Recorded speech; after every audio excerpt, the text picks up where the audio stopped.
My name is Alan Green. I'm a coffee farmer in Uganda. I've been farming for the better part of 8 years. Right now, what we're farming mainly on our farm is coffee. That's our passion. We have decided to go on a larger scale, but over the period, one of the biggest problems we've had as we grew was weed control, and we had a major problem with the heat due to climate change. But as we all know as farmers, the biggest solution for commercial farming, especially in Africa, is controlled farming, which is precision farming, but also organic and very sustainable agriculture.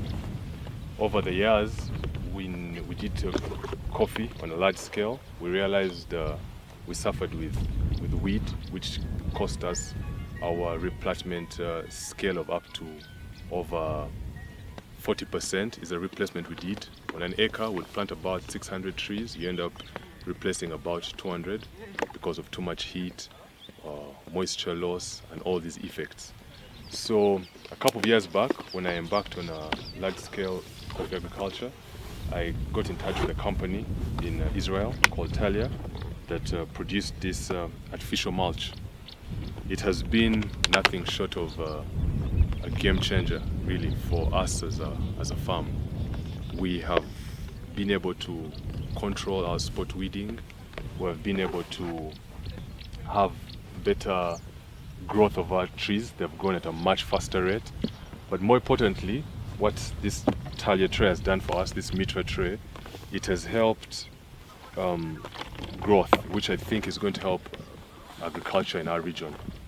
It's made of a material, a polyethylene material, that is ultraviolet and avoids sunshine from going through, meaning weeds will not grow under. And it has this vacuum area around which, once placed on the ground, there will be moisture in the ground underneath. We're introducing Tal-ya in East Africa, and would want as many farmers to work with, to partner with us and see the importance of Mitras in our region for better growth, more organic growth. Once one has the Mitra tray and uses it properly, especially in the arid areas and semi-arid areas, you end up realizing that your crop is very much aligned with the kind of agriculture you want your tree to have. This farmer will show you how it has helped him, how it helps us, for example, in our coffee. Around here, ideally, would have used artificial mulch. Where this Tal-ya sits, would have been putting mulch, but right now we don't have to. This tray measures 2 feet by 1.7 feet, around which the root zone grows. The microclimate around here is ideal, meaning once the Tal-ya has been put, we don't need to touch it again. The growth will be at a high rate, as you can see. Installing it is less than a minute, as Godfrey is going to show you. This area is much more moist than around. If you can feel the soil, it's of high quality. There is no weed that has disturbed this coffee tray as it has grown.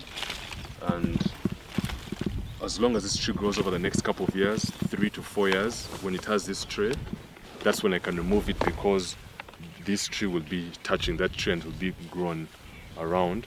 So Godfrey can show you how we install it with the openings. It takes less than a minute to install the tray, as long as it touches the surface of the ground, which is most important. Once it's flat, to avoid when it's closed, you just put a little soil to hold the base of the tray, as you can see, to avoid any air from escaping.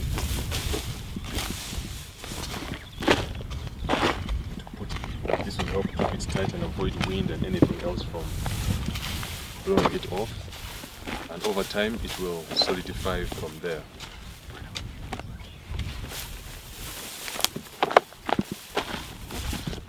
What I end up having is a very healthy tree.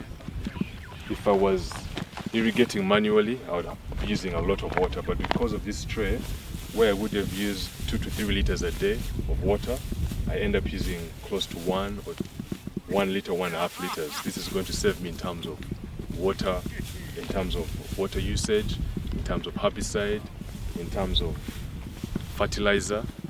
So for one to have made, to have your coffee, or to have any other tree, because this tray, as you can see, with this size, with this center, I can put any kind of tree plants. You can have avocado, we can have coffee, we can have mangoes, apples, you name it, grapes, pears, whatever one wants to plant. Right now in Africa, the biggest problem we have is labor. It's too expensive. To have an area of over 100 acres or so using manual labor to weed and fertilize and put herbicide, all this is not sustainable. So with such technology that is not just sustainable, but it's very organic, we end up being able to bring our crop. This tree would have taken 3 years, but in 1.5 years for sure we shall be in the market with our coffee, harvesting it. These trees are just 2 months old, but the growth we have seen is so spontaneous. So we want to encourage many farmers as possible to adapt to this Tal-ya, which can be found in the East African region, in Kenya, in Uganda, in Tanzania, in Rwanda, Sudan, and as many places as possible.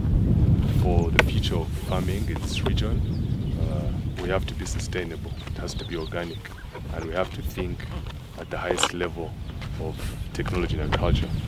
So thank you for listening to us, and we hope to work with you. Thank you.